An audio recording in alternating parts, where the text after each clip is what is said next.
नमस्कार. आपल्या सगळ्यांचं सुहास गोखले इन्स्टिट्यूट ऑफ ॲस्ट्रॉलॉजीमध्ये मनपूर्वक स्वागत करतो. माझ्या या यूट्यूब व्हिडिओ चॅनेलवर बरेच महिने किंवा वर्ष दीड वर्ष कुठलीच हालचाल नव्हती. इतर उपक्रमात व्यग्र असल्यामुळं या यूट्यूब चॅनेलकडे लक्ष द्यायला मला पुरेसा वेळ मिळाला नाही. परंतु आता मात्र मी नियमित स्वरूपात आपल्यासाठी नवीन नवीन व्हिडिओ घेऊन येणार आहे आणि त्यासाठी या माझ्या चॅनेलला तुम्ही वेळोवेळी भेट द्या, व्हिडिओ पहा, कॉमेंट्स करा, लाईक्स द्या, इतरांच्याकडे शेअर करा आणि अर्थातच सबस्क्राईब करा. सुरुवातीला मी माझ्या ब्लॉगवर प्रसिद्ध झालेल्या आणि लोकांना खूप आवडलेल्या काही केस स्टडीज आणि इतर अनेक लेख व्हिडिओच्या रूपात सादर करायचं ठरवलं आहे. अर्थातच वेळोवेळी पूर्णपणे नवीन असे काही व्हिडिओज कंटेंट देखील आपल्यासमोर मी सादर करत जाईल. आपल्याला हे कसे वाटतात, आपला अभिप्राय जरूर कळवा. त्याप्रमाणे वेळोवेळी मी माझ्या या व्हिडिओजमध्ये सुधारणा करत जाईल. या माझ्या चॅनलचे मी एक 3-4 विभाग केलेले आहेत. त्यातला ज्योतिषशास्त्र हा विभाग आहे. या विभागात प्रामुख्यानं ज्योतिषशास्त्रावरचेच सर्व व्हिडिओज असतील. त्याच्यामध्ये ज्योतिषशास्त्रावरची काही व्याख्यानं, काही केस स्टडीज, काही पुस्तक परीक्षण असा वर्गच मजकूर असेल. त्यातल्या याच केस स्टडीजपासून आपण या चॅनेलची पुन्हा एकदा सुरुवात करतो आहे. तर चला तर आज आपण एक केस स्टडी बघू. खूप जुनी गोष्ट आहे, 2011ची. त्यावेळेला मी बेंगलोरमध्ये एक ट्रेनिंग प्रोग्रॅम घेत होतो आणि एका विद्यार्थ्यानं मला येऊन हा प्रश्न विचारला की मला परदेशात जायची संधी कधी मिळेल. अर्थातच ही IT कंपनी असल्यामुळं IT कंपन्यातले बहुतांश इंजिनियर्स यानं त्या कारणासाठी परदेशात जा-ये करत असतातच. परंतु दुर्दैवानं या जातकाच्या बाबतीत, ज्याचं नाव सतीश आहे, हे परदेश गमनाची संधी मात्र हुलकावणी देत होती.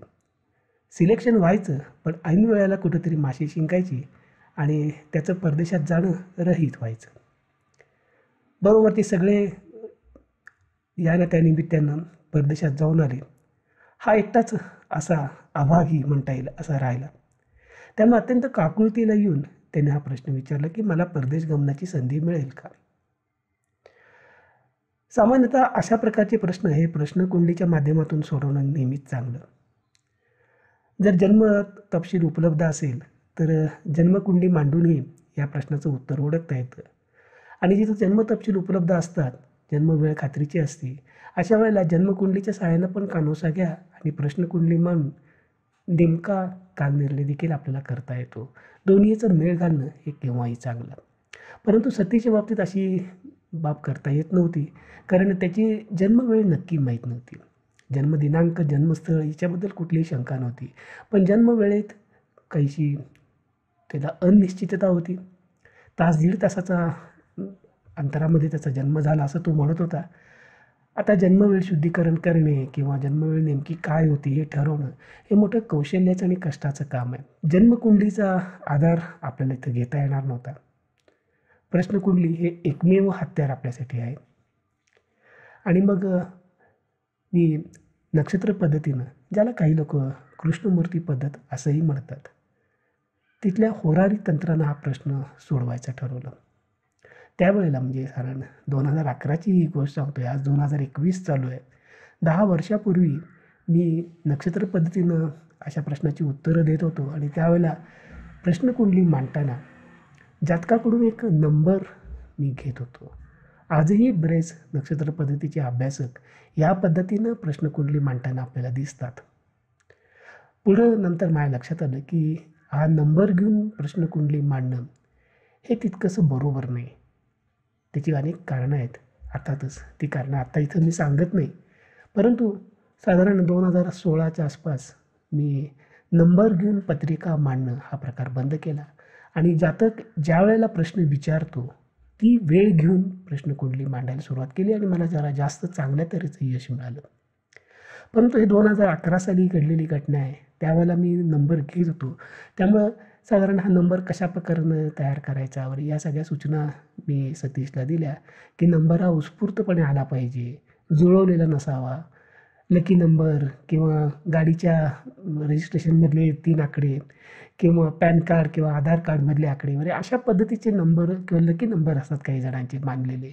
अशा पद्धतीचं काही नको. काही जण जन्मतारखेतले आकडे देतात, काही जण घरच्या पत्त्यातल्या हाऊस नंबरचे आकडे देतात, काही एम्प्लॉयी कोडमधले आकडे देतात, काही रेशन कार्डमधले आकडे देतात. हा जरी भाग असला तरी तो उत्स्फूर्त आलेला नसतो. त्यामुळं मनात जो कोण पटकन नंबर येईल 1 ते 249 त्या नंबर सुचला पाहिजे. ती दैवी मदत आहे असं मानलं जातं. त्यामुळे त्यात कृत्रिमपणा असायला नको पाहिजे. हे सगळं मी सतीशला समजवलं. त्याला सांगितलं, तुझा हा जो प्रश्न आहे ना, मला परदेशी जाण्याची संधी कधी मिळेल, हा जरा मनात घोळव. त्याच्यावरती लक्ष केंद्रित कर, कॉन्सन्ट्रेट कर, डोळे मीट आणि पटकन जो आकडा तुझ्या डोळ्यासमोर नाचेल तो मला सांग. त्यानं तसंच केलं. थोड्या वेळ त्यानं डोळे बंद केले आणि नंतर डोळे उघडून म्हणाला, सर 122 नंबर घ्या. काही जातक 249च्या पलीकडचा नंबर देतात. अशा वेळेला मग त्यांना पुन्हा एकदा नंबर घ्यायला सांगावं. काही लोकं या 249चंच मग काहीतरी जुगाड करून एक नंबर तयार करतात, पण ती कृत्रिमता आहे. काही जण कॉम्प्युटरवरनं रँडम नंबर वापरून घेतात, काही जण पुस्तकातलं पान उघडायला सांगतात, काही जणांनी 1 ते 249चे बिल्ले तयार केलेत. ते बिल्ले एका थैलीमध्ये ठेवतात आणि जातकाला डोळे मिटून त्या थैलीत हात घालून एक कुपन काढायला सांगतात, टोकन काढायला सांगतात आणि टोकनवर जो नंबर असेल तो नंबर घेतात. इथं माझ्याकडे ते काही थैली प्रकरण किंवा पुस्तक प्रकरण काही नव्हतं. त्यामुळे मी जातकाला हे सगळं सांगून त्याच्याकडनं हा 122चा नंबर घेतला आणि हा नंबर वापरून नेहमीच्या पद्धतीनं प्लासिडस निरियन पद्धतीची प्रश्नकुंडली केली, जी आता आपल्यासमोर आहे. ज्यांना याचा स्वतंत्र अभ्यास करायचा आहे त्यांनी या पत्रिकेचा जो तपशील आहे, डेटा आहे, तो लिहून घ्यावा. सतीशचं परदेश गमन हा प्रश्न होता. होरारी क्रमांक दिला होता 122, हा 1 ते 249 मधला. वेळ होती सकाळी 9:09 आणि 41 स्थळ होतं बेंगलोर शहर. आणि ज्यांना अगदीच लोकेशनच पाहिजे, जे कोऑर्डिनेट वापरून घ्यायचं असेल, तर हे बेंगलोर शहरातलं कोरामंगला नावाचं जे एक उपनगर आहे, तिथलं एक हॉटेल होतं. हॉटेलचं नाव आता माझ्या लक्षात नाही. हॉटेल लिओ हॉटेल होतं ते. मला वाटतं ते डेअरी रोडवरती कोरामंगलावरचा जो मेन रोड आहे त्याच्या अलीकडच्या एका गल्लीमध्ये ते हॉटेल होतं. एवढं मला आता स्पष्ट आठवतं आहे. 10 वर्षापूर्वीची जुनी गोष्ट आहे. पण बेंगलोर शहर हे धरून जरी कोऑर्डिनेट घेतले किंवा बेंगलोरमधला कोरामंगला हा जरी भाग तुम्ही घेतलात तरी देखील चालू शकेल. आणि कृष्णमूर्ती आयनॉश मी वापरले ते. आता हे कृष्णमूर्तीमध्ये देखील 3-4 प्रकारचे आयनॉश आहेत. त्यातला मी जो आयनॉश वापरला तो कृष्णमूर्ती न्यू आयनॉश म्हटलं जातं. आता तो माझ्या सॉफ्टवेअरने तयार केला आणि त्याची त्या क्षणाची किंमत होती 23:55 आणि 4 आता तुम्ही जेव्हा तुमच्या सॉफ्टवेअरमध्ये कराल त्यावेळेला कदाचित तुमच्या सॉफ्टवेअरमध्ये आयनॉशचं काय सेटिंग असेल त्याप्रमाणे थोडाफार फरक तुम्ही घेतलेल्या आयनॉशमध्ये पडू शकतो. आणि ठीक आहे. आता अशी जेव्हा प्रश्नकुंडली तयार होती त्यावेळेला आपण अतिशय शिस्तबद्धरित्या एक टप्पा करत आपल्याला काम करायचं. सगळ्यात पहिलं आपण बघायचं आहे ते म्हणजे चंद्राची साक्ष घ्यायची. चंद्र हा आपल्या मनाचा कारक असतो आणि जातकानं जर खरोखर तळमळीनं प्रश्न विचारला असेल, अतिशय निकडीचा प्रश्न असेल, तर त्याचं प्रतिबिंब या चंद्रामार्फत आपल्याला मिळू शकतं. अर्थातच चंद्राची साक्ष घेणे हा वैकल्पिक मुद्दा आहे. काही जण घेतात, काही जण घेत नाहीत. तसंच जेव्हा जातक प्रश्न विचारतो त्यावेळेला तो तुमच्या समोरच असेल, आमनेसामनेच सगळं चाललेलं असेल, तर अशी चंद्राची साक्ष घेणं जास्त योग्य ठरतं. काही नक्षत्र पद्धतीचे अभ्यासक आहेत तर ते जातकाच्याकडून नंबर घेतात आणि पत्रिका मात्र त्यांना जेव्हा वेळ होईल त्यावेळेला मांडतात. सकाळी नंबर घेतात, संध्याकाळी पत्रिका मांडतात. अशा पद्धतीनं ते पत्रिका सोडवतात. तर जातकानं जेव्हा प्रश्न विचारला त्याच क्षणी जर पत्रिका मांडली तरच या चंद्राच्या साक्षीला काहीतरी अर्थ आहे असं माझं मत आहे. आता इथं सतीश माझ्यासमोरच बसला होता आणि त्यानं प्रश्न विचारता क्षणीच मी प्रश्नकुंडली तयार केलेली असल्यामुळं इथं चंद्राची साक्ष आपल्याला घेणं व्यवहार्य ठरेल. अर्थात चंद्राची साक्ष हा पुन्हा एकदा सांगतो हा वैकल्पिक आहे. चंद्राच्या साक्षीवरनं आपल्याला साधारणपणे जातकाच्या मनात त्यावेळेला त्या क्षणी काय चालू होतं याचा आपल्याला अंदाज येतो. असं म्हणलं जातं. दरवेळेला येईलच असं नाही. पण असं काही जण चंद्राची साक्ष जर बरोबर आली नाही, म्हणजे चंद्र जी काही भाव दाखवतो ते आणि जातकाच्या प्रश्नासंदर्भातले भाव यांच्यात जर कुठलाच मेळ बसलेला नसेल, तर ती पत्रिका रॅडिकल नाही असं समजून ती रिजेक्ट करतात आणि जातकाकडनं पुन्हा एक नंबर घ्यायचा प्रयत्न करतात. अनेक मार्गाने लोकं या चंद्राच्या साक्षीचा उपयोग करतात.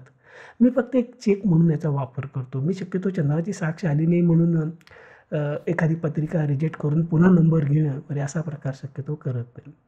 चंद्राची साक्ष झाल्यानंतर अर्थात आपण सांगतो की हा वैकल्पिक ऑप्शनल आहे, घेतली पाहिजे अशातला भाग नाही, त्यालाही कंडिशन्स आहेत हेही सांगितलं मी तुम्हाला. त्यानंतर जातकाचा प्रश्न नीट समजून घेणं अत्यंत आवश्यक असतं, कारण हा जर प्रश्न व्यवस्थित जर समजला नाही तर पत्रिकेतले कुठले भाव अभ्यासायचे हा खुलासा तुम्हाला होणार नाही. त्यामुळं आग रामेश्वरी आणि बंब सोमेश्वरी असं जे काही म्हणतात मराठीत म्हण आहे, तसं काहीतरी होऊ शकतं. त्यामुळे जातकाचा प्रश्न नीट समजावून घेणं अत्यंत आवश्यक आहे आणि ही कृती पत्रिका करायच्या आधी किंवा जातकाकडनं आता नंबर घेतला मी, त्या नंबर घ्यायच्या आधीच करून घ्या. पूर्ण खुलासा झालेला असला पाहिजे. बऱ्याच वेळा इथं काय होतं की जातक काही बोलण्याच्या बाबतीत चतुर, हुशार, चलाख नसतात. त्यांच्या मनात एक असतं, बोलतात वेगळंच. प्रश्न विचारायचा असतो एक आणि सांगतात भलतंच, असंही होऊ शकतं. किंवा काही वेळेला अत्यंत मोघम स्वरूपाचा प्रश्न विचारतात. काही वेळेला एखाद्या प्रश्नाच्या मागं खरा प्रश्न असतो, पण आपल्याला सांगताना काहीतरी वेगळंच सांगितलं जातं. आपलासुद्धा काही वेळेला गोंधळ होतो. नेमकं काय जातकाच्या मनात आहे? हा भाग तपासून घेणं अत्यंत आवश्यक आहे. म्हणजे जातकाच्या एकदा प्रश्नाचा खुलासा झाला की आपल्याला अनेक गोष्टी होतात. एक तर जातकाचीही मन स्वच्छ होतं, क्लिअर होतं. त्याचाही फोकस होतो. त्यामुळे त्याच्याकडे जर तुम्ही नंबर घेणार असाल तर तो व्यवस्थित येतो. दुसरी गोष्ट, तुम्हालाही पत्रिकेचा अभ्यास कसा करायचा हे कळणं सोपं. प्रश्नकुंडलीचं एक असतं, जन्मकुंडलीचा अभ्यास आणि प्रश्नकुंडलीच्या अभ्यासामधला एक महत्त्वाचा जो फरक आहे तो म्हणजे प्रश्नकुंडलीमध्ये एका प्रश्नासाठी आपण प्रश्नकुंडली मांडलेली असते. वन टाईम यूज पद्धतीची असते. ती नंतर कधी वापरायची नसते. ती एकदा वापरली, काम झालं, टाकून दिली, अशा पद्धतीची ती असते. यूज अँड थ्रो, डिस्पोजेबल म्हणू आपण त्याला. त्यामुळं एका नेमका प्रश्नासाठी प्रश्नकुंडली मांडलेली असल्यामुळं त्या प्रश्नाच्या संदर्भातले जे काही 2-3 जे प्रमुख भाव असतात तेवढ्या भावांवरच आणि तिथल्या कारकग्रहांच्यावरतीच आपल्याला लक्ष केंद्रित करावं लागतं. बाकीचा फापट पसारा आपल्याला आवश्यक नसतो. जन्मकुंडलीच्या अभ्यासाच्या मात्र आपल्याला सगळे भाव, सगळे ग्रह, त्यांची कारकत्व, राशी आणि अनेक गोष्टी, ग्रहयोगासारख्या गोष्टी पण विचारात घ्यायला लागतात. त्यामुळे ती खूप गुंतागुंतीची प्रक्रिया होती. प्रश्नकुंडली तुलनात्मकदृष्ट्या सुटसुटीत आहे, सोपी आहे आणि झटपट आहे असं देखील आपण म्हणू शकतो. याच्यात फार वेळ तुमचा जात नाही. तर दुसरा टप्पा जो आपला आहे त्याच्यामध्ये त्या प्रश्नासंदर्भात कुठले भाव पत्रिकेतले आपल्याला अभ्यासायला लागतील, कुठले प्रमुख भाव आहेत हे ठरवायला पाहिजे. जर लग्नाचा प्रश्न असेल तर 2, 7, 11 हे भाव आपल्याला बघायला लागतील.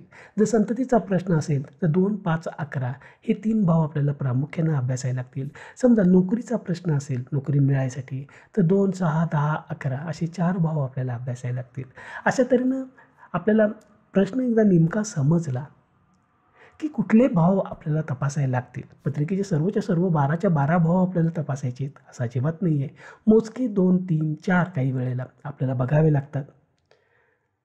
त्याचबरोबर त्या भावांचे विरोधी भाव कुठले हेही तुम्हाला आपोआपच कळतं, कारण त्यांचं व्ययस्थान म्हणजे त्याचे विरोधी भाव. त्यामुळं या घटनेसाठी मदत करणारे भाव कुठले, अनुकूल भाव कुठले आणि प्रतिकूल भाव कुठले याचा अंदाज आपल्याला घ्यायला लागतो. जातकाचा प्रश्न समजला तर ही दुसरी जी स्टेप आहे, दुसरा जी पायरी आहे ती अगदी सहजतेनं आपल्याला पार पडता येते. त्यानंतर एक छोटासा टप्पा आहे, तो म्हणजे आपण जे काही भाव समूह निवडतो. उदाहरणार्थ लग्नाच्या बाबतीत आपण बघितलं की 2, 7, 11 हे 3 भाव आपण घेतले. संततीसाठी 2, 5, 11 हे 3 भाव विचारात घेतले. तर ह्या 3पैकी एक कुठला तरी भाव हा अत्यंत महत्त्वाचा असतो, प्रमुख असतो, कारक असतो असं आपण म्हणतो. तो भाव कुठला हे तुम्हाला ठरवावं लागेल. आता उदाहरणार्थ लग्नाचंच उदाहरण घेतलं तर 2, 7, 11 जरी आपण हे 3 भाव वापरत असलो तरी त्यातलं सप्तम स्थान हे विवाहाच्या दृष्टीने अत्यंत महत्त्वाचं स्थान आहे. व पंचम स्थान हे संततीच्या दृष्टीने आवश्यक आहे. दशम स्थान हे नोकरीच्या बाबतीत महत्त्वाचं ठरतं. अशा पद्धतीनं आपल्याला त्यातला महत्त्वाचा भाग हा देखील ठरवला पाहिजे. आता इथं जातकाचा प्रश्न काय होता? जातकाचा प्रश्न होता, मला परदेशी जाण्याची संधी मिळेल का? आता असा प्रश्न आपल्याला अनेक लोक विचारू शकतात. प्रत्येकाला वाटत असतं की आपण परदेशात जावं, पैसा कमवावा, देश बघून यावा, मुलूक बघून यावा, फॉरेन रिटर्न व्हावं. ही सगळ्यांचीच इच्छा असते, त्यात काही गैर नाही. परंतु कुणी यावं आणि मी परदेशी जाईन का असा प्रश्न विचारावा आणि तुम्ही प्रश्नकुंडली मांडून त्याचं उत्तर द्यावं, इतकं ते सरळ सोपं असू नये. जातकाचा जेव्हा असा प्रश्न येतो, खास करून हा परदेश गमनाचा प्रश्न आहे, तिथं सगळ्यात पहिला तुम्हाला हे बघितलं पाहिजे की जातकाकडं परदेश गमनासाठीचं पोटेन्शियल आहे का, तेवढं बळ आहे का. याचं कारण म्हणजे परदेशी जाणं ही काही साधी प्रक्रिया नाही. तुम्ही पुण्यातनं नागपूरला अगदी सहजतेनं जाऊ शकाल. तुमच्याकडे पैसे असतील तर तिकीट काढून रेल्वेत बसून, बसमध्ये बसून, विमानात बसून तुम्ही जाऊ शकता. तुम्हाला कोणी अडवणार नाही किंवा तुम्हाला कुठल्या परवानग्या घ्यायला लागत नाहीत. पण परदेशात जाणं नुसतं खर्चिकच नाही, तर तिथं तुम्हाला का जात आहे परदेशात याचं कारण तुम्हाला आलं. तुमच्याकडे आधी तुमचा पासपोर्ट असला पाहिजे. ज्या देशात जाणार त्या देशाचा व्हिसा तुम्हाला मिळाला पाहिजे आणि त्याचबरोबर तो जाण्या-येण्याचा खर्च करायला तुमची आर्थिक कुवत पाहिजे. त्यामुळे काहीतरी खास सबळ कारण असल्याशिवाय किंवा आर्थिक सुस्थिती असल्याशिवाय सहजासहजी कोणी असं परदेशात जायचा विचार करणार नाही. इच्छा बऱ्याच जणांची असते, परंतु ह्या सगळ्या गोष्टीमुळं सगळ्यांनाच ते जमेल असं नाही. त्यामुळे पोटेन्शियल असणं अत्यंत महत्त्वाचं आहे. आता हे पोटेन्शियल असणं म्हणजे काय, की ज्या क्षेत्रात जास्त लोकं परदेशात जातात, जिथं सहजतेनं संधी उपलब्ध होतात किंवा त्या नोकरी व्यवसायाचं स्वरूपच असं असतं, की तिथं परदेशी जाणं हे एक अपरिहार्य घटक असेल. उदाहरणार्थ आता IT कंपन्यात आहेत. तिथं सगळेच जण परदेशात जातात. मग तुलनात्मकदृष्ट्या एखाद्या सहकारी पतसंस्थेत काम करणाऱ्या किंवा एखाद्या हॉस्पिटलमध्ये लेखनिकाचं काम करणारी एखादी व्यक्ती असेल, एखादा पोस्टमन असेल, एखादा शाळा शिक्षक असेल, ह्या लोकांना तुलनात्मकदृष्ट्या कमी संधी मिळते असं आपण बघतो. याचा अर्थ पोस्टमन, शाळातले शिक्षक, दवाखान्यात काम करणारा एखादा लेखनिक किंवा एखाद्या सहकारी बँकेत काम करणारी व्यक्ती ही परदेशात जात नाहीत किंवा त्यांची लायकी नाही किंवा त्यांनी जाऊ नये किंवा त्यांना संध्या मिळत नाहीत अशा अर्थानं मी विधान केलं नाही. मी फक्त एवढंच म्हटलं की एक IT इंजिनियर जो मोठ्या प्रतिष्ठित कंपनीत काम करतो, त्याला परदेशात जाण्याची जेवढी संधी जास्त उपलब्ध होऊ शकते, सहजतेनं उपलब्ध होऊ शकते, तितकी या आधी उल्लेख केलेल्या क्षेत्रामध्ये मिळत नाही असा त्याचा अर्थ घ्यायचा. त्यामुळे असं पोटेन्शियल आहे का हे एकदा तपासून घ्या. नाहीतर काय होतं, कुणी येतं आणि हा प्रश्न विचारतं आणि तुम्ही उत्तर देता आणि त्या माणसाकडं परदेशी जाण्यासाठी जे आवश्यक असलेलं पोटेन्शियलच नसल्यामुळं ती व्यक्ती त्याला तुम्ही उत्तर दिलंत तरी त्या तारखेला परदेशात जाणार नाही हेही तितकं. त्यामुळे उत्तर चुकायची शक्यता पण जास्त असते. म्हणजे संतती होईल का असा प्रश्न एखाद्या महिलेने विचारला आणि त्या बहिणीचं वय समजा 60च्या आसपास असेल, तर अशा वेळेला तिनं जरी किती तळमळीनं प्रश्न विचारला तरी 60 नंतर असं संतती होती का हा प्रश्न स्वतःलाच विचारा. म्हणजे असे काही तुरळक केसेस आहेत की 60व्या वर्षीसुद्धा एखाद्या महिलेला अपत्यप्राप्ती झाली. अशा घटना आपण बघतो, पेपरमध्ये वाचतो. पण त्या अशा किती आहेत, लाखात नाही कोटीमध्ये एखादी घटना असते. त्यामुळे सामान्यतः संततीसाठी प्रश्न विचारला असेल तर त्या व्यक्तीचं वय पण बघणं महत्त्वाचं आहे. म्हणजे ते पोटेन्शियल आहे का हे तुम्हाला बघायला पाहिजे. सरकारी नोकरीचा प्रश्न विचारला तर त्या व्यक्तीचं वय बघायला पाहिजे. वयाच्या 40-45व्या वर्षी तुम्हाला सरकारी नोकरी मिळू शकणार नाही. कारण का तर तुम्ही वयाच्या अटीमध्ये बसत नाही. म्हणजे बाकी सगळं तुमच्याकडे क्वालिफिकेशन आहे, एक्सपिरियन्स असला तरी तुम्ही वयाच्या अटीमध्ये बसत नसल्यामुळं तुम्हाला ती नोकरी मिळू शकणार नाही. म्हणून कुणी यावं आणि प्रश्न विचारावं आणि मी उत्तर द्यावं इतकं ते सहज सोपं करू नका. येईल त्या माणसाच्या, येईल त्या व्यक्तीच्या विचारलेल्या प्रत्येक प्रश्नाचं, कोणत्याही प्रश्नाचं उत्तर आपण दिलं पाहिजे असा कुठलाही आग्रह करू नका. योग्य प्रश्नाचं उत्तर द्या तरच ते बरोबर होऊ शकतं. प्रश्न अत्यंत तळमळीने विचारलेला असला पाहिजे. त्याच्यामागं खूप कळकळ असली पाहिजे, काळजी असली पाहिजे. उगाच गंमत म्हणून कॅज्युअली असं जर कोणी प्रश्न विचारला, चेष्टा करायची हेतूनं प्रश्न विचारला, असा खडा मारून बघायचा म्हणून प्रश्न विचारला, तर अर्थातच अशा प्रश्नांना जर तुम्ही उत्तरं दिलीच तर ती चुकायची शक्यता खूप जास्त असते, हे लक्षात घ्या. आता त्याच्यानंतरचा तिसरा टप्पा. या पहिल्या 2 टप्प्यात आपण चंद्राची साक्ष घेतली आणि नंतर मग प्रमुख भाव, त्याचे विरोधी भाव आणि हे गोष्टी आपण ठरवल्या. त्यानंतर आपल्याला बघायचं आहे की जो प्रमुख भाव तुम्ही निश्चित केला आहे, लग्नासाठी आपण 7 करतो, संततीसाठी 5 करतो, नोकरीसाठी 10 करतो. आता मग परदेशासाठी कुठला? तर परदेश गमनासाठी आपण जनरली सामान्यतः 3, 9 आणि 12 या 3 भावांचा विचार करतो. काही वेळेला आपल्याला सप्तम स्थानाचाही विचार करावा लागतो आणि त्याचबरोबर व्यक्ती परदेशात जाण्याची इच्छा व्यक्त करते, पण त्याच्यामागं काहीतरी कारण असायला पाहिजे ना. कोणी नोकरीसाठी जातं, कोणी शिक्षणासाठी जातं, कोणी पर्यटनासाठी जातं, कोणी औषधोपचारासाठी जातं, कोणी बिझनेससाठी जातं. त्यामुळं त्याच्यामागचं त्याचं हेतू काय हे बघितलं तर त्यासाठी लागणारी पूरक स्थानं पण बघायची. म्हणजे नोकरीसाठी एखादा परदेशी जाणार असेल तर नोकरीची स्थानं पण आपल्याला त्याच्या अंगानं बघावी लागतात. त्यातला प्रमुख भाव तुमचा असा ठरला की मग आपल्याला एक बघायचं आहे की त्या प्रमुख भावाचा जो सप्तम असेल, पंचम असेल, दशम असेल, जे काही असेल ते, त्याचा सबलॉर्ड कोण आहे आधी तपासा. तुम्ही जेव्हा पत्रिका तयार करता, आजकाल सगळेच जण कॉम्प्युटरवरती किंवा ॲप वापरून किंवा वेबसाईटच्या माध्यमातून पत्रिका बनवतात. तुम्ही हातानेही बनवू शकता, पण आजच्या काळात ते अव्यवहार्य आहे. त्या खूप वेळ वाया जातो, चुका होण्याची शक्यता असते.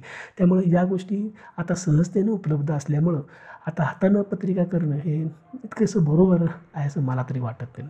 तेव्हा तुम्ही असं जेव्हा ॲप, सॉफ्टवेअर किंवा वेबसाईटच्या माध्यमातून जेव्हा पत्रिका तयार करता, त्यावेळेला तुम्हाला या प्रत्येक भावाची आणि ग्रहांचे कार्यक्षेत्र, त्यांचे सबलॉट्स, ही सगळी टेबल्स तयार मिळतात. त्यामुळे इथं खूप तुमचं काम सोपं झालेलं आहे. पूर्वी हे सगळं काम करायला एका पत्रिकेसाठी तास, दीड तास, 2 तास वगैरे सहजतेनं जायचे. आज हा आपला वेळ वाचलेला आहे, त्याचा फायदा करून घ्या. पहिल्यांदा तो सबलॉट बघायचा, जो आधी प्रमुख भाव ठरवला आहे त्याचा सबलॉट बघा तुम्ही. हा सबलॉट अत्यंत महत्त्वाचा आहे, कारण तो एक गेटकीपरसारखं काम करतो, चौकीदाराचं. म्हणजे हा सबलॉट या घटनेसाठी अनुकूल असायला पाहिजे. तो जर अनुकूल नसेल तर ती घटना घडणार नाही. हे एक नियम आहे नक्षत्र पद्धतीतला. त्याचबरोबर हा सबलॉर्ड आहे तो वक्री ग्रहाच्या नक्षत्रात असता कामा नये. म्हणजे सबलॉर्डचा जो नक्षत्र स्वामी आहे, सबलॉर्ड एक ग्रहच मानतो आपण, त्याचा जो नक्षत्र स्वामी आहे तो वक्री नसावा. स्वतः सबलॉर्ड वक्री चालू शकेल, फक्त तो डायरेक्ट झाल्यानंतर, मार्गी झाल्यानंतर फळ देईल असं मानलं जातं. त्यामुळे आधी सबलॉर्ड कोण आहे बघून घ्या. तो वक्री ग्रहाच्या नक्षत्रात आहे का बघून घ्या. जर समजा तो वक्री ग्रहाच्या नक्षत्रात असेल तर कदाचित त्या प्रश्नाचं उत्तर नकारार्थी मिळू शकतं आणि मग पुढचं विश्लेषण करायची खरंच काही आवश्यकता नाही. केस इथंच तुम्ही बंद करू शकता. जातकाला सांगू शकता की बाबा तुझं काम काही होणार नाही, इच्छित घटना काही घडणार नाही. वाटल्यास काही परिस्थितीमध्ये बदल झाला किंवा काही काळानंतर म्हणजे 3 महिने 4 महिन्यानंतर वाटल्यास तू पुन्हा हाच प्रश्न मला विचारू शकतोस. तसंच हा जो सबलॉर्ड आहे तो मार्गी घराच्या नक्षत्रात आहे, तो स्वतः वक्री चालू शकेल हे आपण बघितलं. त्याचं कार्यक्षेत्र बघा. सबलॉर्ड हा ग्रह म्हणून ट्रीट करतो, त्यामुळे त्याचं कार्यक्षेत्र तपासा. हे कार्यक्षेत्र जे आहे ते देखील या प्रश्नाची सुसंगत असलं पाहिजे. म्हणजे लग्नाचा प्रश्न आहे तर 2, 7, 11 यापैकी कुठल्या तरी एक भावाचा तरी तो कार्ययश असला पाहिजे. संततीचा प्रश्न असेल तर 2, 5, 11 पैकी कुठल्या तरी एका भावाचा कार्ययश असला पाहिजे. आता इथं आपला परदेश गमनाचा प्रश्न आहे, तिथं आपण 3, 9, 12 हे 3 भाव वापरतो. त्यामुळे हा जो प्रमुख भाव जो आपण ठरवणार आहे तो 12 नंबरचा आहे. व्ययस्थानी आपण प्रमुख भाव मानतो परदेशाच्या बाबतीत. काही जण नवम स्थान मानतात, पण व्ययस्थानी जास्त संयुक्तिक आहे असं मला वाटतं. त्यामुळे व्ययस्थानाचा जो सबलॉर्ड आहे तो या 3, 9, 12 पैकी कुठल्या तरी एका तरी भावाचा कार्ययश असला पाहिजे. तसा तो कार्ययश नसेल तर थोडीशी अडचण आहे किंवा काळजीचा प्रश्न आहे. काही वेळेला तो विरोधी भावांचा कार्ययश असतो, अशा वेळेला घटना घडणार नाही. काही वेळेला तो संमिश्र फळं देऊ शकतो, म्हणजे थोडीशी डोलायमान परिस्थिती असू शकते. म्हणजे उत्तर असं निग्ध मिळत नाही आपल्याला, निसंदिग्धपणे मिळत नाही. उत्तरामध्ये काहीतरी ट्विस्ट असायची शक्यता असते. अशा तऱ्हेने आपण त्याचा विचार करू शकतो. म्हणजे एकदा सबलॉर्डचा होकार मिळाला आपल्याला, की सबलॉर्डनं कौल दिला की ठीक आहे, गेटकीपर आहे आपला, तो सेंट्री आहे, चौकीदार आहे. त्यानं सांगितलं की येस घटना घडू शकेल, घडू शकते. याचा अर्थ घटना घडणार असं नाही, घडू शकते, पॉसिबिलिटी आहे अशा अर्थानं घ्या. सबलॉर्डचा होकार म्हणजे घटना घडलीच असं अजिबात ठरवायचं नाही. सबलॉर्डनं होकार देऊनसुद्धा घटना घडणार नाही, कारण पुढच्या टप्प्यावरती आपल्याला जातकाला पुढच्या काळात येणाऱ्या महादशा, अंतर्दशा, विदशा याही बघायच्या आहेत. त्याचबरोबर आपल्याला गोचर म्हणजे आपण ट्रान्झिट म्हणतो इंग्रजीत, तेही अनुकूल पाहिजे. म्हणजे या 3 गोष्टी जेव्हा अनुकूल होतील, म्हणजे सबलॉर्डचा होकार, अनुकूल दशा, अंतर्दशा, विदशा आणि त्याच काळात असलेली अनुकूल गोचर भ्रमण, या 3 गोष्टी जेव्हा एकत्र येतील त्यावेळेला ती घटना घडती किंवा घडत नाही. जर या एकत्र आल्या नाहीत, म्हणजे सबलॉर्ड अनुकूल आहे, महादशा अनुकूल आहेत, पण अनुकूल ट्रान्झिट मिळाली, घटना घडणार नाही. ह्याच्यातला एक जरी घटक मागं सरकला तरी घटना घडणार नाही. तर या क्रमानं आपण ही केस स्टडी सोडवायची आहे. ठीक आहे, चला तर बघू आपण जातकाची पत्रिका काय म्हणते आहे. तर पत्रिका तुमच्या समोर आहेच आहे. सगळ्यात पहिला आपण ठरवल्याप्रमाणे चंद्राची साक्ष घ्यायची. चंद्र इथं 3य स्थानात आहे आणि तो धनुराशीत आहे, 20 अंशावरती आहे.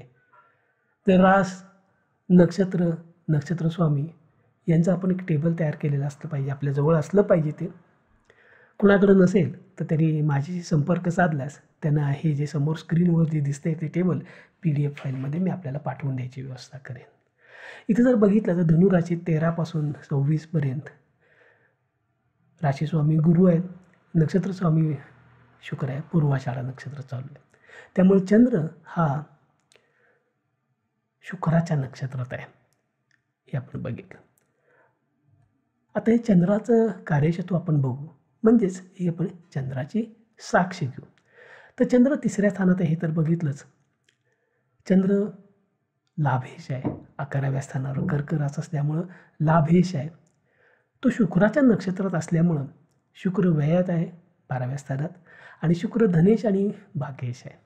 म्हणजे थोडक्यात चंद्राचं जर कार्यक्षेत्र लिहिलं तर आपण 12, 3, 2, 9 आणि 11 अशा सगळ्या भावांचा चंद्र हा कार्ययश होतो. म्हणजे चंद्राच्या ह्या कार्यक्षेत्रावरनं आपल्याला जातकाच्या मनात प्रश्न विचारते वेळी डॉमिनंट थॉट जो म्हणतो, महत्त्वाचा विचार कुठला, घोळच होता हे तर कळतंच. त्याचबरोबर जातक या प्रश्नाच्या बाबतीत किती गंभीर आहे, सिरियस आहे हेही आपल्याला कळतं. त्याच्या खरं तळमळ आहे का, कळकळ आहे का, हेही आपल्याला कळतं. आता इथं चंद्राचं कार्यक्षेत्र जर तुम्ही नीट बघितलं तर परदेश गमनासाठी लागणारे तिन्ही भाव इथं आहेत बघा.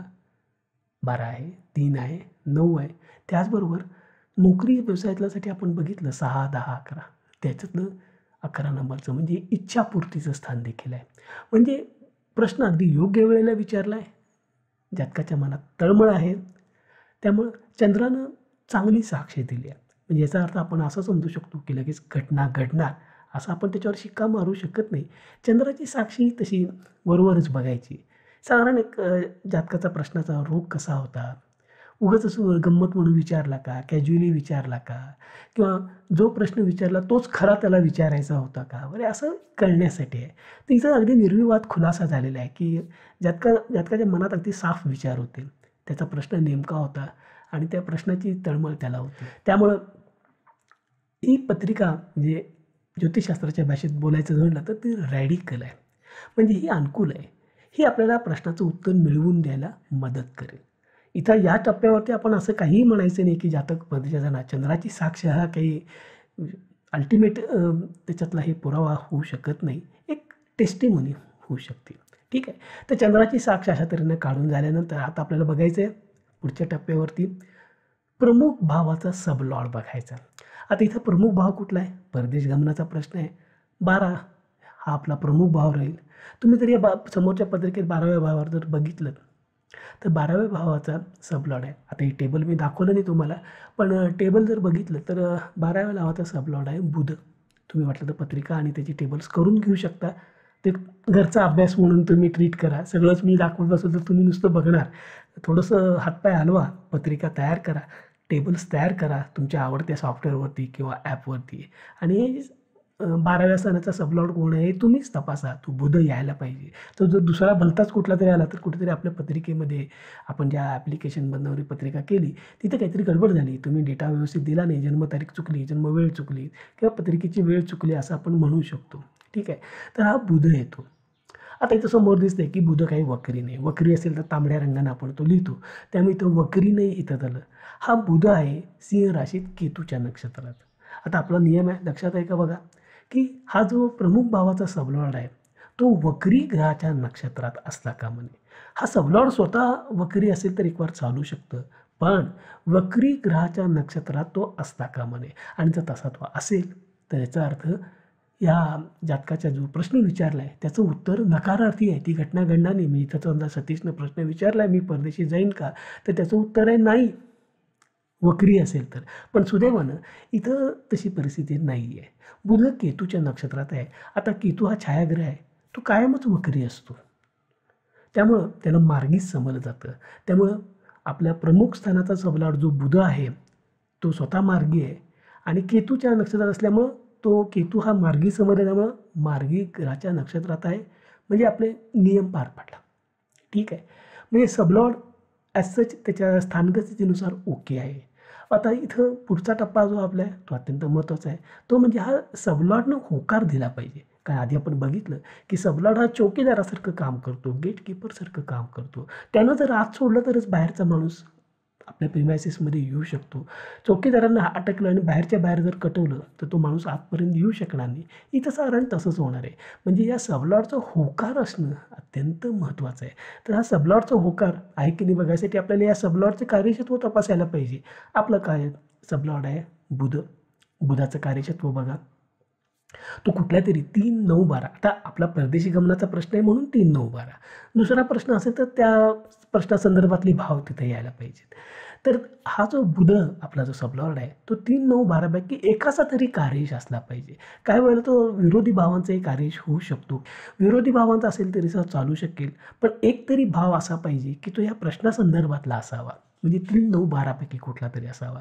तर इथं बुध स्वतः लाभात आहे 11. लग्नेश आहे, दशमेश आहे. बघा नोकरीची स्थानं मिळाली. त्यानंतर बुध केतूच्या नक्षत्रात आहे आणि केतू भाग्यात आहे म्हणजे 9व स्थानात आहे.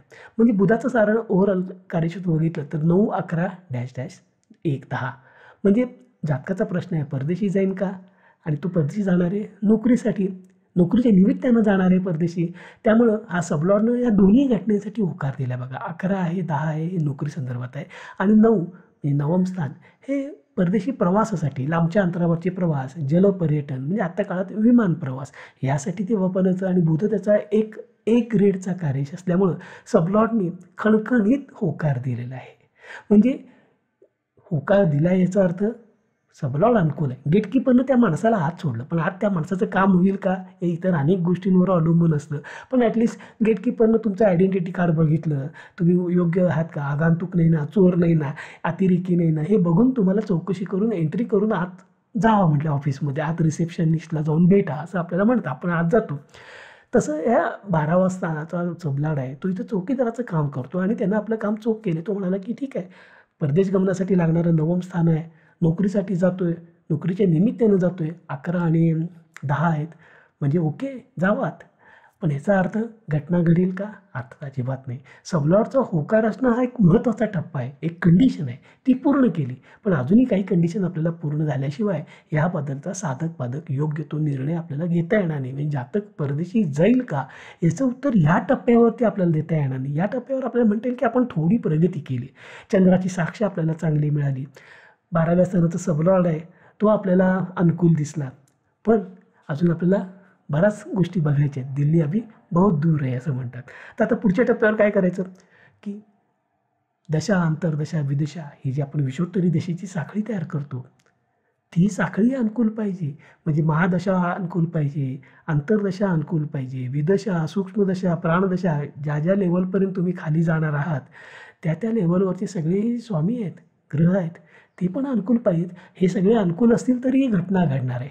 बरोबर. तर मग आता आपण बघू की सतीश जाईल असं सबलॉर्ड म्हणतोय, पण केव्हा याचं उत्तर आपल्याला दशा, अंतर्दशा, विदशा ही लोक देणार आहेत. तेव्हा प्रश्न विचारला तेव्हाचीच पत्रिका असल्यामुळं त्यावेळेला या प्रश्नकुंडलीनुसार शुक्राची महादशा चालू होती आणि ती 18 ऑगस्ट 2021. आता 10 वर्ष हा खूप मोठा काळ आहे. शुक्राच्या या महादशेत परदेश गमनाची घटना व्हायला पाहिजे.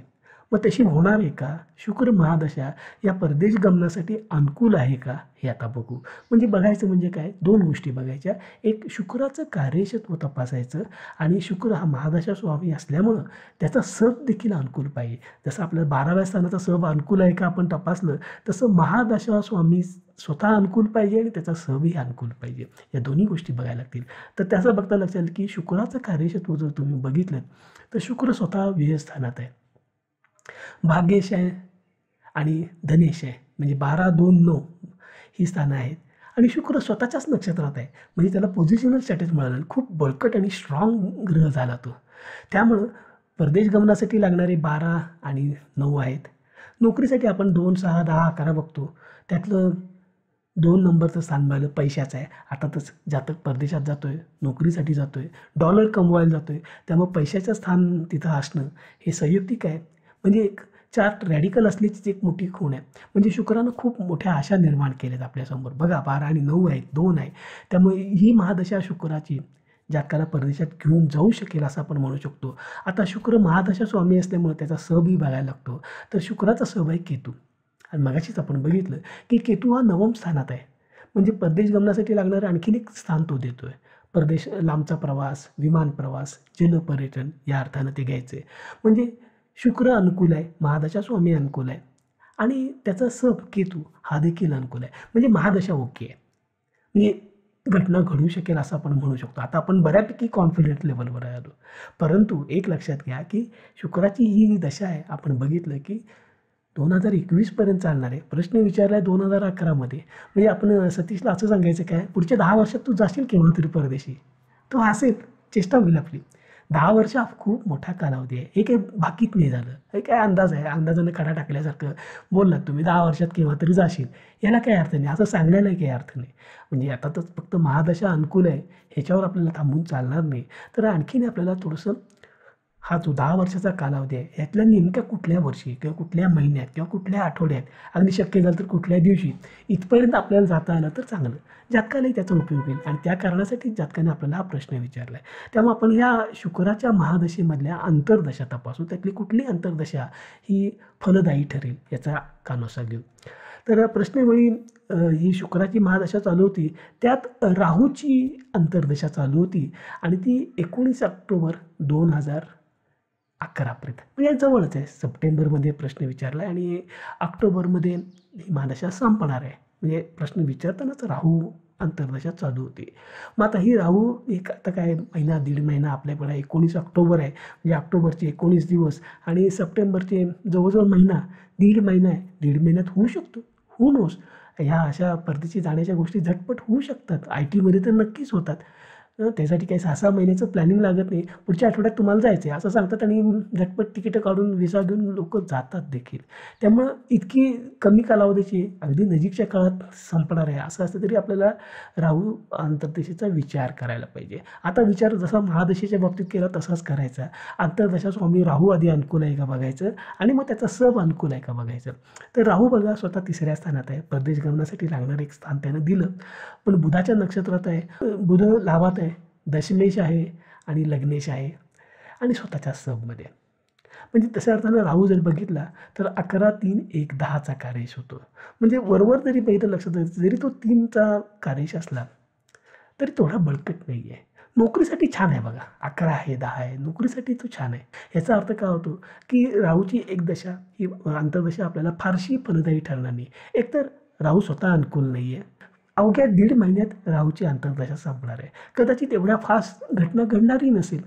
म्हणजे अमेरिकेच्या क्लायंटशी बोलणं होणार, इंजिनियरला पाठवा म्हणणार, ह्यांचे इंटरव्ह्यू होणार, सतीशचं निवड होणार, कागदपत्र जमा होणार, प्रोफाईल चेक केली जाणार, मग व्हिसा मिळवला जाईल, मग तिकीट मिळवलं जाईल. म्हणजे कदाचित ह्या गोष्टींना 2 महिन्यापेक्षा जास्त वेळ लागू शकतो. म्हणून कदाचित हे असं दिसत असेल चित्र की शुक्राची महादशा चांगली असली तरी राहूची अंतर्दशा काही फारशी आपल्याला सुटेबल नाही, योग्य नाही.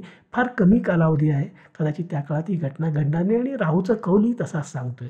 त्यामुळे आपल्याला ही राहूची अंतर्दशा काही फलदायी ठरणार नाही असं दिसल्यामुळं ही अंतर्दशा आपल्याला सोडून ह्याच्या पुढची अंतर्दशा जी कुठली येणार आहे, म्हणजे 19 ऑक्टोबर नंतर येणार आहे, ती बघायची आहे. तर ती पुढची जी अंतर्दशा आहे ती गुरुची आहे आणि ती 19 जून 2014 पर्यंत चालणार आहे. म्हणजे प्रश्न विचारल्यापासून जवळजवळ 2.5 वर्षपर्यंत ती चालणार आहे. 19 ऑक्टोबरपासून पुढे 2.5 वर्ष चालणार आहे. हा सफिशियंट कालावधी आहे. म्हणजे ह्या काळात सगळं 4 वेळा परदेशात जाऊन येऊ शकतो माणूस. त्यामुळं ही गुरुची अंतर्दशा फलदायी व्हायला पाहिजे. ही समजा गुरुची अंतर्दशा ही जर आपल्याला फलदायी नसेल तर मग खूप मोठा त्याच्या पलीकडे 2014 नंतरचं बाकीत वर्तवण्याला काही अर्थ नसतो. कारण आपण प्रश्नकुंडली वापरतो हे लक्षात ठेवा.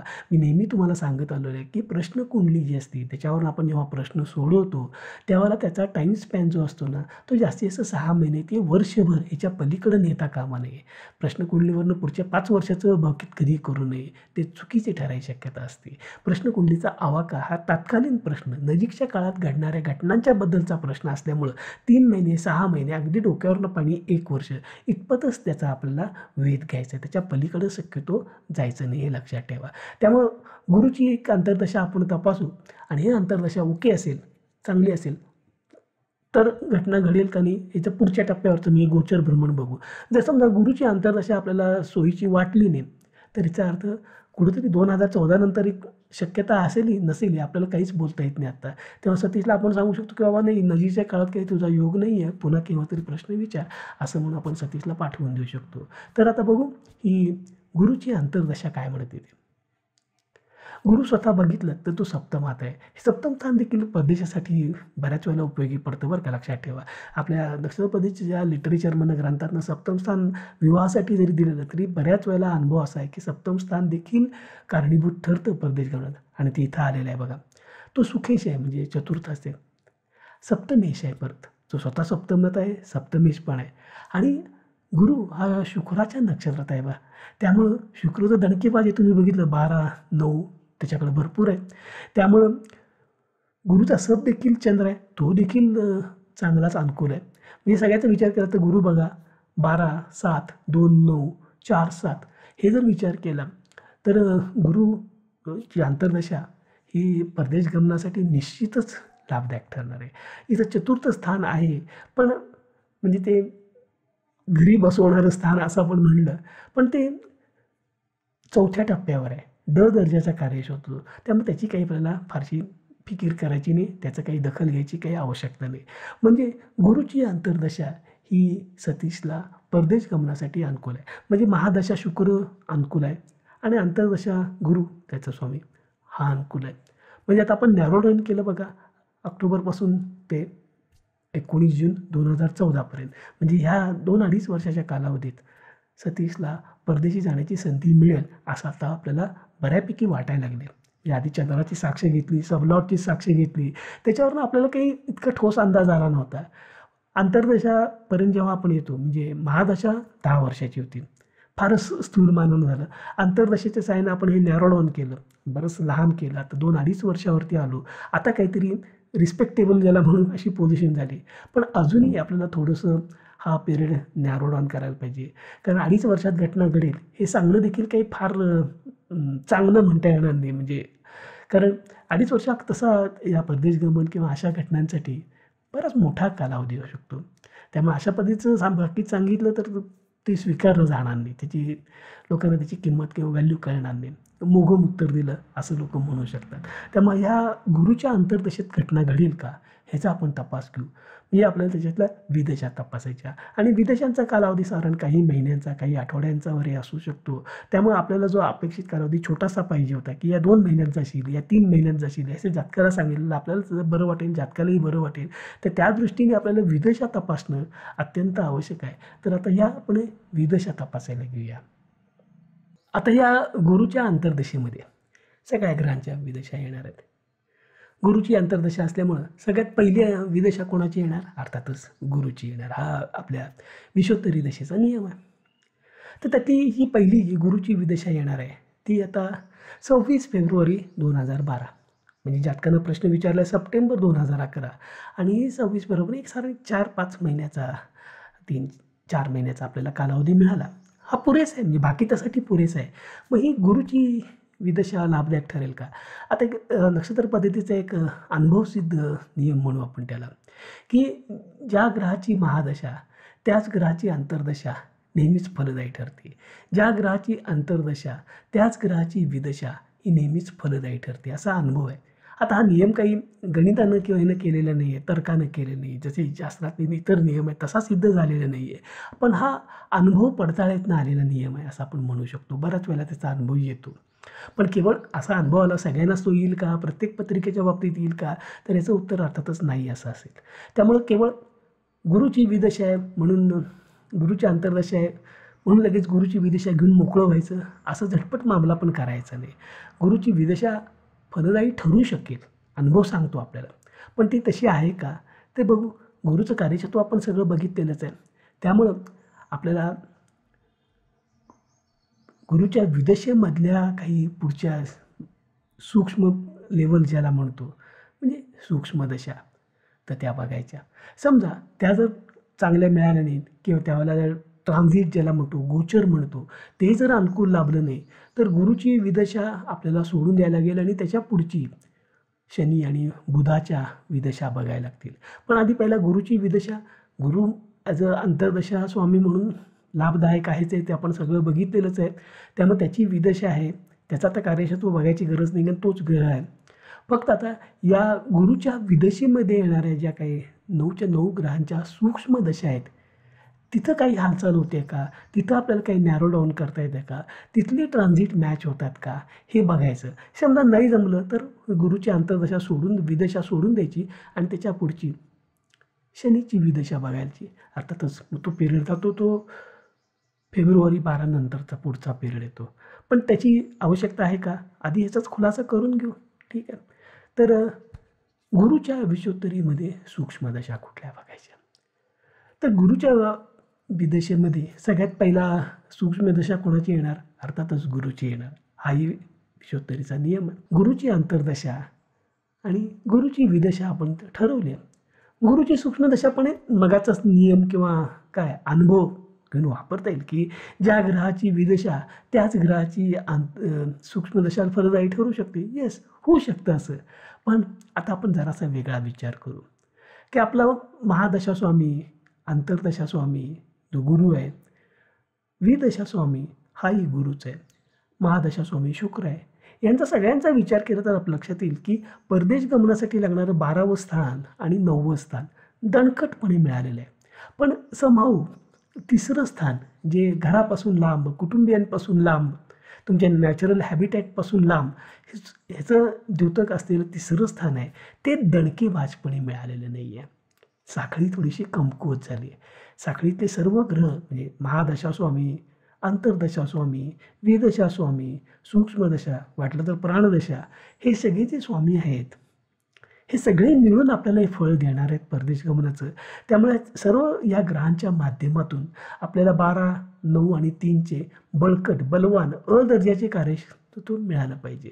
मग ह्या हिशोबानं शुक्र, गुरु आपापली जबाबदारी पार पाडतायत. 9 आणि 12चं उत्कृष्ट कार्यक्षेत्र त्यांच्याकडे आहे. फक्त तिसरं स्थान थोडंसं कमकुवत आहे. तर आपण आता सूक्ष्मदशा अशी निवडू की ते तृतीय स्थानाचं बळकट दर्जाचा कार्यक्षेत्र असलेल्या ग्रहाची अंतर्दशा घेऊ. म्हणजे ही साखळी छान पूर्ण होईल, बळकट होईल आणि जातकाला परदेशात घेऊन जाईल. तर असं जर बघितलं तर आपल्याला कुठली घ्यायला लागेल, गुरुची सूक्ष्मदशा सोडून देऊ. कारण का, गुरु तिसऱ्या स्थानाचा एवढा बळकट कार्यक्षेत्र नाही, उलट तो चौथ्या स्थानाचा कार्यक्षेत्र, त्यामुळे त्याचा उपयोग नाही. मग गुरुच्या पुढची कुठली येते, शनीची सूक्ष्मदशा येते. ती बघा खाली तक्त्यामध्ये लिहिलेली आहे की ती 26 नोव्हेंबर 2011ला संपेल. म्हणजे 5 नोव्हेंबरला सुरू होईल आणि 26 नोव्हेंबरला संपेल. जातकांना विचारला प्रश्न सप्टेंबर, म्हणजे प्रश्न विचारल्यापासून साधारण 2.5-3 महिन्याचा हा कालावधी येतो. तिथपासून पुढं राईट, म्हणजे हा सर्व दृष्टीने अनुकूल ठरू शकतो. म्हणजे एवढ्या काळात जातकाची निवड होणं म्हणा, त्याचा विसा होणं म्हणा, विमानाचं तिकीट, त्याची तयारी सगळी, हे सगळं करायला हा पुरेसा कालावधी आहे. त्यामुळं शनीची किंवा वाटल्यास डिसेंबरमध्ये संपणारी बुधाची सूक्ष्मदशा देखील आपल्याला विचारात घेता येईल. ठीक आहे, पण पहिल्यांदा आपण शनी बघू. शनीची सूक्ष्मदशा योग्य ठरेल का, ती 26 नोव्हेंबरपासून आहे. म्हणजे 5 नोव्हेंबर ते 26 नोव्हेंबर अशा पद्धतीनं होणार आहे. तर शनी बघा स्वतः वयात आहे, पंचमेश आहे, षष्ठेश आहे आणि चंद्राच्या नक्षत्रात असल्यामुळं तो तिसऱ्या स्थानाचा आणि 11व्या स्थानाचा बळकट कार्यश होणार आहे. म्हणजे याचा अर्थ काय होतो की शनीच्या मार्फत आपल्याला तिसरं स्थानही मिळालं, 6 नंबर हे नोकरीसाठी आवश्यक असलेलंही स्थान मिळालं, जातक परदेशात त्यासाठी जाणार आहे. त्यामुळं या सगळ्या गोष्टी जिथं पूर्तता झाली बघा. महादशा स्वामी जो शुक्र आहे, अंतर्दशा आणि विदशा स्वामी गुरु आहे आणि सूक्ष्मदशा स्वामी शनी, हे सगळे आता मॅच होत आहेत. सगळे कोऑपरेट करत आहेत, सहकार्य करत आहेत. कोणी 12 देते, कोणी 9 देते, कोणी 3 देते, कोणी 10 देते, कोणी 6 देते. म्हणजे सगळ्यांनी सतीशला तिकडं परदेशात पाठवायचं असं ठरवून टाकलं आहे असं म्हणू. त्यामुळं शनीची सूक्ष्मदशा आपण निवडू. म्हणजे ती 5 नोव्हेंबरला चालू होईल 2011 आणि 26 नोव्हेंबर 2011ला ती संपेल. म्हणजे 5 ते 26 हे साधारण 21 दिवस, 3 आठवड्याचा कालावधी येतो. ह्या कालावधीत सतीश परदेशी जाऊ शकेल. हे महादशा, अंतर्दशा, विदशा, सूक्ष्मदशा ही साखळी तयार झाली, त्याच्या जोरावर आपण हे म्हणू शकलो. पण तरी देखील अजून आपण शिक्का मारू शकत नाही, शिक्कामोर्तब करू शकत नाही, जातकाला यस म्हणून सांगू शकत नाही. याचं कारण म्हणजे हे आपण जे करतो हे सगळं डायनॅमिक ॲनालिसिस आहे. ह्याला ट्रान्झिटनं कौल दिला पाहिजे. जे गोचर भ्रमण चाललेलं असतं त्याचाही कौल मिळाला पाहिजे, तेही अनुकूल पाहिजे. नाहीतर काय होतं, ही साखळी तयार होती पण नेमकं ते गोचर येत नाही. त्यावेळेला गोचरीचे जे ग्रह असतात ते अनुकूल राहत नाहीत. त्या कालावधीच्या नंतर होतील किंवा आधी असतील, पण नेमका हा जो आपण कालावधी निवडला आहे 5 नोव्हेंबर ते 26 नोव्हेंबर या काळात गोचर अनुकूल नसेल तर घटना घडणार नाही. मग कुठली तरी पुढची विदशा बघा, पुढची सूक्ष्मदशा बघा, अरे असं करायला लागेल. आणि मग हा सगळाच पिरियड जर वर्षापेक्षा जास्त झाला तर जातकाला नकारात्मक उत्तर द्यायला लागेल. म्हणजे कदाचित वर्षानंतर अशी संधी मिळू शकेल, पण त्याबद्दल मी आत्ता सांगू शकत नाही. आत्ता जो प्रश्न विचारला आहेस की मी परदेशात जाईन का, तर येत्या 6 महिन्यात किंवा 8 महिन्यात तू काही जाणार नाहीस, असं आपण त्याला सांगू शकतो. वर्षानंतरचं आपण बघणार नाही आहे. पण इथं आता आपण ह्या टप्प्यावर आलो की 5 नोव्हेंबर ते 26 नोव्हेंबर हा अत्यंत अनुकूल काळ आहे जातकाला परदेशी जाण्यासाठी. महादशा, अंतर्दशा, विदशा, सूक्ष्मदशा सगळं अनुकूल आहे. चंद्रानं साक्ष दिलेली आहे, सबलॉड ओके आहे, सगळं छान आहे, ऑल सेट. आता फक्त अनुकूल गोचर ग्रमण मिळतं का एवढ्याची खात्री करून घ्यायची आणि शिक्कामोर्तब करूया. चला तर मग गोचर बघू. तर घटना घडण्याचा अपेक्षित कालावधी काय आहे बघा, 5 नोव्हेंबर ते 26 नोव्हेंबर हा अनुकूल कालावधी आपल्यासाठी आहे. या काळात अनुकूल गोचर असेल तर घटना घडेल, गोचर अनुकूल नसेल तर घटना घडणार नाही. जातकाच्या प्रश्नाचं उत्तर नकारार्थी येईल. आता आपली साखळी काय आहे, दशा, अंतर्दशा, विदशा, सूक्ष्म. तुम्ही कदाचित प्राण लेवलला पण जाऊ शकता, पण आपण इतक्या सूक्ष्मात जात नाही, बरोबर. त्यामुळे शुक्र महादशा स्वामी, गुरु अंतर्दशा स्वामी, गुरु विदशा स्वामी आणि शनी सूक्ष्मदशा, अशी आपली साखळी झाली. आता नक्षत्र पद्धतीमध्ये आपण जर गोचर बघतो ते जरासं वेगळ्या पद्धतीनं बघतो. तिथं आपण साधारण कालावधी कुठला आहे बघतो. साधारण 1 महिन्याच्यातला जर कालावधी असेल, म्हणजे तुम्ही आत्ता पत्रिका मांडून अभ्यास करताय आणि घटना घडायचा अपेक्षित कालावधी 1 महिन्याच्या आतला असेल, जसं आता आपला अपेक्षित कालावधी आहे 5 नोव्हेंबर ते 26 नोव्हेंबर. हा प्रश्न विचारला आहे सप्टेंबरमध्ये, हा त्याच्यापेक्षा लांबचा आहे. जर 1 महिन्याच्या आतला कालावधी असेल तर ही साखळी आपण केली ना, गुरु शुक्र शनी किंवा तुमच्या ह्याच्यात कुठलीही असेल ती, त्या साखळीमधनं होणारं भ्रमण अनुकूल आहे का बघायचं. समजा हा कालावधी आत्ता जसा आपल्याला मिळाला आहे तो महिन्यापेक्षा जास्त आहे आणि वर्षापेक्षा कमी आहे, असं जेव्हा असेल. आता आपल्याकडे हा 2.5-3 महिन्याचा आहे, म्हणजे महिन्यापेक्षा जास्त आहे पण 1 वर्षापेक्षा कमी आहे. अशा वेळेला रवीचं म्हणजे सूर्याचं भ्रमण बघायचं. आणि हे भ्रमण कुठनं बघायचं, अर्थातच महादशा स्वामी आणि अंतर्दशा स्वामी अशी जोडी घ्यायची, किंवा अंतर्दशा स्वामी आणि विदशा स्वामी अशीही जोडी घेऊ शकता, किंवा विदशा स्वामी आणि सूक्ष्मदशा स्वामी अशीही जोडी घेऊ शकता. पण सगळ्यात पहिला प्राधान्य द्या महादशा स्वामी आणि अंतर्दशा स्वामी. म्हणून आपल्याला काय करायचं आहे, एकतर महादशा स्वामीचं रास आणि अंतर्दशा स्वामीचं नक्षत्र, किंवा उलटं करा, महादशा स्वामीचं नक्षत्र आणि अंतर्दशा स्वामीची रास. म्हणजे इथं आपल्याला महादशा स्वामी आपला शुक्र आहे, त्यामुळे शुक्राची रास आणि अंतर्दशा स्वामी गुरुचं नक्षत्र, किंवा गुरुची रास आणि शुक्राचं नक्षत्र. आता हे समजा या कालावधीत हे रवी त्या राशीतनं नक्षत्रातनं जातच नसेल असं आहे ना, तर त्यावेळेला आपण अंतर्दशा विदशा ही पेअर वापरू शकतो, किंवा विदशा आणि सूक्ष्मदशा अशीही पेअर वापरू शकतो. तर सगळ्यात पहिला आपण विचार करू की महादशा स्वामी आणि अंतर्दशा स्वामी या जोडीचे रास नक्षत्र ह्याच्यातनं रवीचं भ्रमण होईल का, म्हणजे शुक्राची रास गुरुचं नक्षत्र किंवा गुरुची रास आणि शुक्राचं नक्षत्र. तर रवीचं जे राशीमधलं प्रवेशाचं टेबल आहे हे फिक्स आहे. टेबल बघितलं तर तुम्हाला हे असं दिसेल. कोणाकडे हे टेबल नसेल तर मला कळवलं तर मी हे PDF टेबल तुम्हाला पाठवून द्यायची व्यवस्था करेन. तर इथं तर तुम्ही बघितलं तर 18 ऑक्टोबरला दरवर्षी रवी तूळ राशीत येतो आणि 17 नोव्हेंबरला तो वृश्चिकमध्ये येतो. आता तूळ राशीकडे तुम्ही जर बघितलं तर ती शुक्राची रास आहे, म्हणजे महादशा स्वामीची रास आहे आपल्या या पत्रिकेनुसार. आणि इथं गुरुचं नक्षत्र आहे बघा, म्हणजे महादशा स्वामीची रास आणि गुरुचं नक्षत्र. पुढं वृश्चिकेत गेला रवी तर मात्र मंगळाची रास असल्यामुळं आपली साखळी जुळत नाही. म्हणजे आपल्याला एकच अपॉर्च्युनिटी आहे की जेव्हा हा रवी तूळ राशीमध्ये 20 अंशापासून ते तूळ रास संपस्तोपर्यंत म्हणजे 30 अंश हा जो पिरियड आहे, ह्या पिरियडमध्ये तो बरोबर शुक्राच्या राशीत आणि गुरुच्या नक्षत्रात असतो. म्हणजे आपल्या हिशोबानं महादशा स्वामीच्या राशीत आणि अंतर्दशा स्वामीच्या नक्षत्रात आहे. म्हणजे 7 नोव्हेंबर ते 16 नोव्हेंबर हा आपला कालावधी आहे. इथं अनुकूल गोचर मिळालं, तोच काळ आपल्या महादशा विदशा अंतर्दशा या सगळ्या साखळीने पण दिलेला आहे. म्हणजे घटना घडणार आहे आता असं आपण नक्की म्हणू शकतो, आणि ती ह्या 8 ते 10 दिवसात होणार आहे. 7 नोव्हेंबर 2011 ते 16 नोव्हेंबर 2011 या 7-8 दिवसात ती घटना घडणार आहे. जनरली एवढा भविष्य म्हणजे इतका कालावधी पुरेसा आहे. अगदी अमुक दिवशी अमुक वाजता अमुक तासाने अमुक मिनिटांनी अमुक सेकंदांनी असं सांगायचा प्रयत्न काही करायची आवश्यकता नाही. पण एक घर आपण अजून थोडंसं पुढे जाऊ, एक उत्सुकता म्हणून.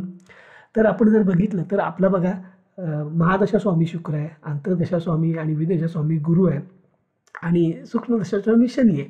मग साखळीत तो असल्यामुळं आपण असं बघू की हा रवी शुक्राच्या राशीत, गुरुच्या नक्षत्रात आणि शनीच्या सबमध्ये येईल.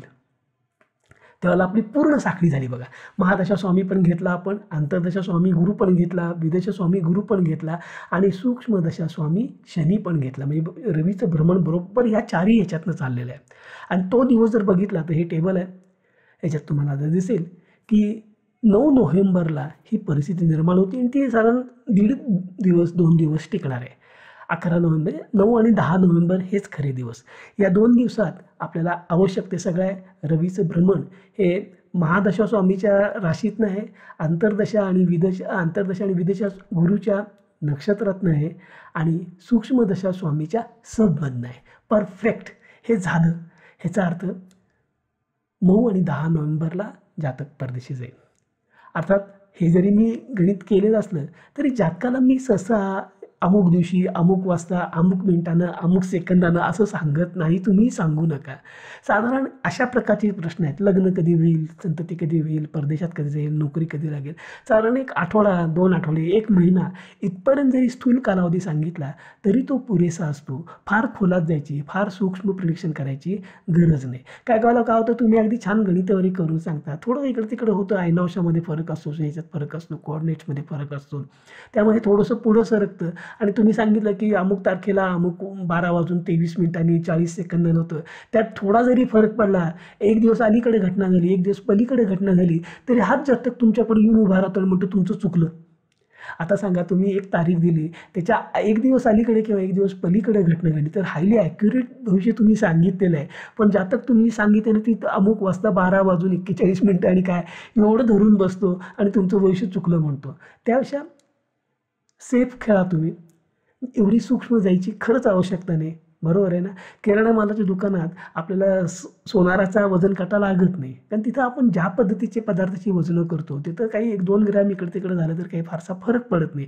सोनाराच्या दुकानात मात्र 1 ग्रॅम देखील खूप मोठा ठरू शकतो. 4-5 हजारापर्यंत 1 ग्रॅमची किंमत आहे सोन्याची.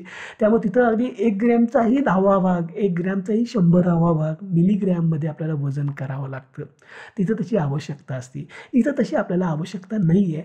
त्यामुळं मी सतीशला काय सांगितलं, सतीश महाराज काही काळजी करू नका, तुम्ही अगदी योग्य वेळेला प्रश्न विचारलात, अत्यंत तळमळीने प्रश्न विचारलात, त्यामुळं प्रश्नकुंडलीने तुम्हाला अत्यंत अचूक उत्तर दिले. तुम्ही परदेशात जाणार हे नक्की आहे आणि साधारणपणे तुम्ही नोव्हेंबरच्या 2ऱ्या आठवड्यात परदेशी जाण्याची खूप मोठी शक्यता आहे.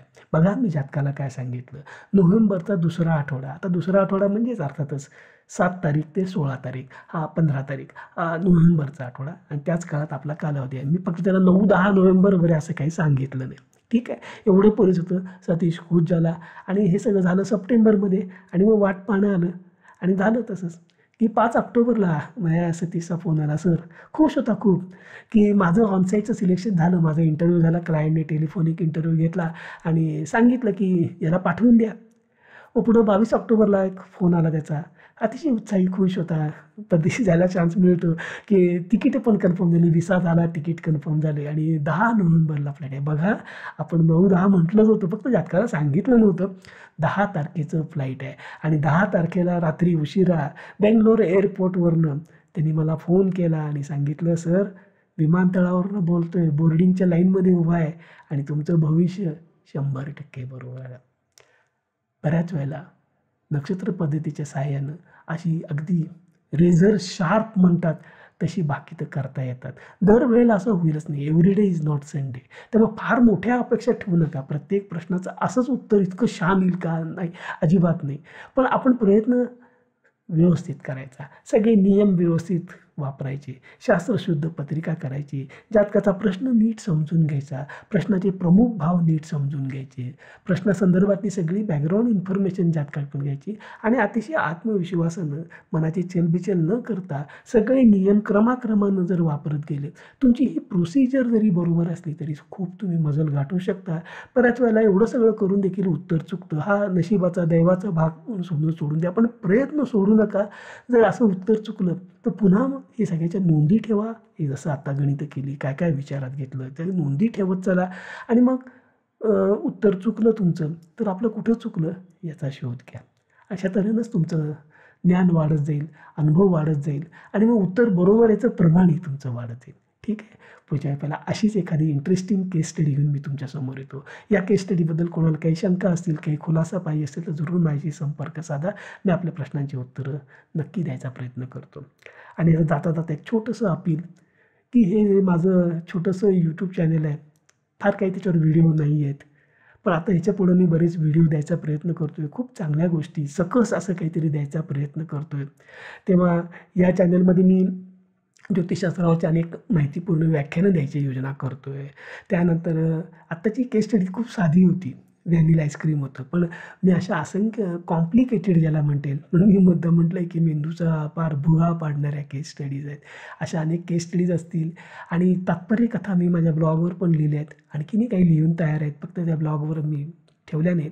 अशा असंख्य तात्पर्य कथा आहेत, खुमासदार किस्से आहेत. त्याच्या माध्यमातून जसं आपण इसापनीती किंवा पंचतंत्र एखादी गोष्ट कथेच्या माध्यमातून शिकवली गेली, मनावर बिंबवली गेली, तसाच एक मी छोटासा प्रयत्न करून बघतो.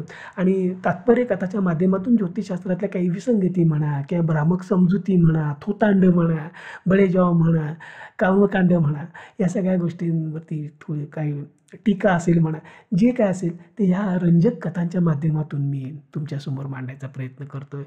त्यानंतर जातकांचे आणि ज्योतिषांचे देखील अनेक किस्से माझ्याकडे आहेत. माझ्याकडे इतके जातक एक असतात, काही जातकांचे अनुभव, काही ज्योतिषांचे अनुभव ऑलरेडी मी माझ्या ब्लॉगवर त्यातले काही लिहिलेत, तेही आत्ता इथं आणि नवीनही माझ्याकडे आहेत, तेही लिहीन मी तसं. त्यानंतर अनेक वर्ष काम केल्यामुळं, खूप लोकांच्यात मिसळल्यामुळं वेगवेगळ्या प्रकारचे जीवनातले अनुभव मी घेतलेले आहेत. म्हणून याला आपण म्हणतो ना, याला जीवन ऐसे ना, तसे अनेक हृदयस्पर्शी काही अनुभव मी माझ्या ब्लॉगवर लिहिलेले आहेत आणि ते पण इथं आणतो आहे मी या चॅनेलवरती व्हिडिओच्या माध्यमातून आणतो आहे आणि नवीनही अर्थात असतील. त्यानंतर मी स्वतःच खूप एक्सपेरिमेंट केले, अमानवी ज्याला म्हणजे प्लॅनचेटपासून ते आउट ऑफ बॉडी एक्सपिरियन्स वगैरे असे बरेच प्रकार केले. त्याचे खूप अनुभव आलेत. काही अनुभव मी माझ्या ब्लॉगवर लिहिलेले आहेत, तेही इथं आता व्हिडिओच्या स्वरूपात तुमच्यासमोर येतील. आणि काही जे अजून ब्लॉगवर लिहिलेले नाही, ते लिहायचे होते राहून गेले, ते देखील आता या व्हिडिओच्या माध्यमातून आपल्यासमोर मी आणीन. मला स्वतःला मधुमेह होता, त्यामुळे मधुमेहाचा मला बरेच अनुभव आहे. मधुमेह माझा मित्र आहे. खूप मी प्रयोग केले आणि हे सगळ्या ह्याच्यातनं वाचन केलं, एक्सपेरिमेंट केले आणि मी माझी शुगर आता खूप छान पद्धतीनं नियंत्रणात ठेवलेले आहे. तर त्या संदर्भातले मी माझे काही अनुभव आहेत. मी काय काय करून बघितलं, काय वर्क होतं, काय वर्क होत नाही, तिथलं खरं काय, खोटं काय, नेमकं काय केलं पाहिजे, डॉक्टर कुठलं सांगत नाहीत आणि अशा अनेक गोष्टींमध्ये खूप लोकांचा जिव्हाळ्याचा विषय आहे. खूप लोकांना डायबिटीस असतो, स्वतःला जरी नसलं तरी घरातल्या कोणाला तरी असू शकतो. तर मी आत्तापर्यंत माझ्या फेसबुक आणि ब्लॉगच्या माध्यमातून या विषयावरती बरेच लेख लिहिलेले आहेत. त्याचं आता संकलन करून जरा सुसूत्र पद्धतीनं आणि काही नवीन अनुभव, काही ज्या गोष्टी मी लिहू शकलो नाही वेळेअभावी, त्या देखील इथं मी पुढं आणतो. तसंच मेडिटेशनच्या बाबतीत मी अगदी फार कॉलेजच्या दिवसापासून ध्यानधारणेच्या एक उत्सुकता म्हणून, मी काही देवदेव करणाऱ्यातला माणूस नाही, त्यामुळे पूर्णपणे शास्त्रीय पद्धतीने ध्यान कसं करायचं, हे देव मग पूजा अर्चा यांना सगळ्यांना बाजूला ठेवून जसं आपण शरीराचा व्यायाम करतो तसा एक मनाचा व्यायाम म्हणून त्याच्याकडं बघायचं आणि त्यातनं काय काय आपल्याला फायदे लाभ होऊ शकतात, हे मी स्वतः बरेच प्रयोग केलेले आहेत. तर ते मी आपल्यासमोर मांडायचा प्रयत्न करेन. आणि मग माझी इतरही मला वेगळ्या पद्धतीचे चवीचे खाद्यपदार्थ आवडतात. वेगळं तंत्रज्ञान, मी स्वतः इंजिनियर असल्यामुळे नवीन नवीन तंत्रज्ञान आधुनिक काही असेल त्याच्याबद्दल मला निश्चितच माहिती असते. ती माहिती मी तुम्हाला सांगायचा प्रयत्न करेन. मी स्वतः एक कलाकार जरी नसो तरी बऱ्यापैकी समजला जाणारा फोटोग्राफर आहे, व्हिडिओग्राफर आहे. त्यामुळे त्याचे काही किस्से म्हणा किंवा त्यातल्या काही टिप्स आणि माहिती आहे. आणि मांजर हा माझा अत्यंत आवडीचा आणि जिव्हाळ्याचा विषय आहे. त्यामुळे मांजर आणि त्या सर्वच प्राणी, मांजरच कशाला, मांजर, कुत्रा, पोपट, घार, गरुड सगळेच माझे मित्र आहेत. आमच्या इथली सरडा देखील माझा मित्र आहे, आमच्या घरी येतो नेहमी. त्यामुळं तिथले काही अनुभव आहेत किंवा असे काही खूप आजार किस्से आहेत, हे देखील मी तुमच्यासमोर मांडायचा प्रयत्न करेन. तेव्हा माझी सगळ्यांना तुम्हाला नम्र आणि कळकळीची विनंती आहे, की हे माझं जे चॅनेल आहे, हे जरा मोठं करायला मला मदत करा.